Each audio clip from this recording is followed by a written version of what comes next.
ಆತ್ಮೀಯ ಮಕ್ಕಳೇ, ಇವತ್ತು ತ್ರಿಕೋನಮಿತಿಯ ಅನುಪಾತಗಳನ್ನು ಯಾವ ರೀತಿ ನಾವು ಬೆರಳುಗಳ ಮೂಲಕ ನೆನಪಿನಲ್ಲಿ ಇಟ್ಟುಕೊಳ್ಳಬೇಕು ಅನ್ನುವುದನ್ನು ತಿಳಿದುಕೊಳ್ಳೋಣ.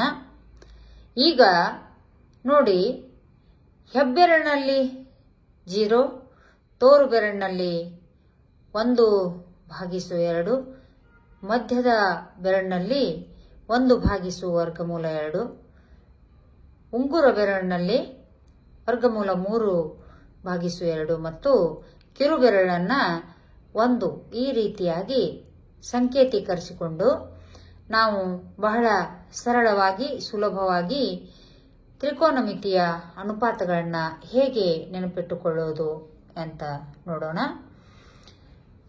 ಆತ್ಮೀಯ ಮಕ್ಕಳೇ, ಹೆಬ್ಬೆರಳನ್ನು ನಾವು ಸೈನ್ 0 ಡಿಗ್ರಿಗೆ ನಾವು ಹೋಲಿಕೆ ಮಾಡಿದಾಗ ಹೆಬ್ಬೆರಳು 0ಯನ್ನು ತೋರಿಸ್ತದೆ.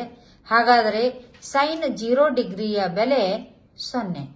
ಅದೇ ರೀತಿ ತೋರು ಬೆರಳಿಗೆ ನಾವು 1/2 ತಗೊಂಡಿದ್ದೀವಿ. ತೋರು ಬೆರಳು ಸೈನ್ 30 ಡಿಗ್ರಿಯನ್ನು ಸೂಚಿಸ್ತದೆ. ಹಾಗಾದರೆ ತೋರು ಬೆರಳು ಸೈನ್ 30 ಡಿಗ್ರಿಯನ್ನು ಸೂಚಿಸ್ತದೆ. ಸೈನ್ 30 ಡಿಗ್ರಿಯ ಬೆಲೆ 1/2. ಅದೇ ರೀತಿ ಸೈನ್ 45 ಡಿಗ್ರಿಯ ಬೆಲೆಯನ್ನು ನಮ್ಮ ಮಧ್ಯದ ಬೆರಳು ಸೂಚಿಸುತ್ತದೆ.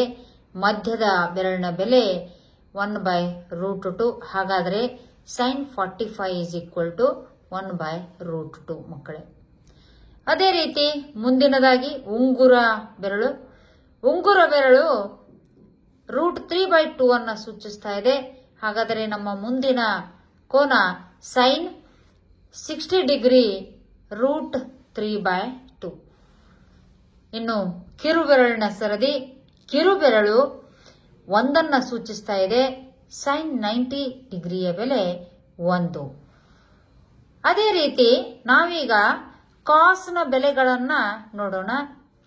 ಕಿರುಬೆರಳಿನಿಂದ ಹೆಬ್ಬೆರಳಿನವರೆಗೆ ಕಾಸ್ನ ಬೆಲೆಗಳನ್ನು ನಾವು ಸೂಚಿಸ್ತಾ ಹೋಗೋಣ.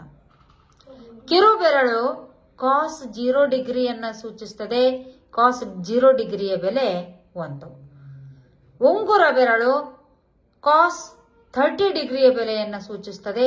ಕಾಸ್ 30 ಡಿಗ್ರಿಯ ಬೆಲೆ √3/2. ಅದೇ ರೀತಿ ಮಧ್ಯದ ಬೆರಳು ಕಾಸ್ 45 ಡಿಗ್ರಿಯನ್ನು ಸೂಚಿಸುತ್ತದೆ.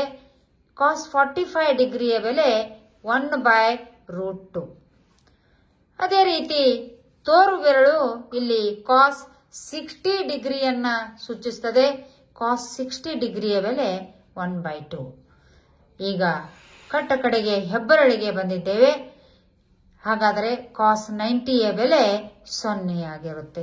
ಈ ರೀತಿ ನೀವು ಸೈನ್ ಮತ್ತು ಕಾಸ್ಗಳ ಬೆಲೆಗಳನ್ನು ಈ 5 ಬೆರಳುಗಳಲ್ಲಿ ನಾವು ನೆನಪಿಟ್ಟುಕೊಳ್ಳಬಹುದು ಮಕ್ಕಳೇ, ಅತ್ಯಂತ ಸರಳವಾಗಿ.